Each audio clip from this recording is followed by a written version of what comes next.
মোবাইলকে alarm হিসেবে ব্যবহার করার দরকার নাই, রাত্রে মাথার পাশে রাখতে হয়। সারা রাত রেডিয়েশন আপনার মাথার ব্রেইন টেম্পার নষ্ট করে ফেলে।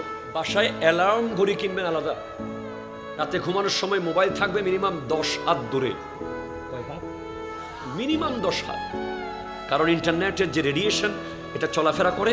যদি মাথার পাশে, অনেকে তো বালিশের তলে মোবাইল রাখে, অনেকে মোবাইলের হেডফোন লাগাইয়া ঘুম। হাই হাই হাই হাই, না। আজকে আমাদের যুবকরা অ্যাকর্ডিং টু সায়েন্স, ওনাকে জিজ্ঞেস করেন 20 বছর আগের কথা, উনি স্পষ্ট বলে দিবে। ইনি 30 বছর আগের কথা এখন একেবারে ফ্রেশ বলতে পারবে, কিন্তু এই প্রজন্মের যুবকরা 3 দিন আগের কথা বলতে পারবে না। কারণ স্মার্টফোন আমাদের ফ্রন্টাল পার্ট, যেটা মস্তিষ্কের, এটাকে প্রতিনিয়ত ক্ষয় করে ফেলছে।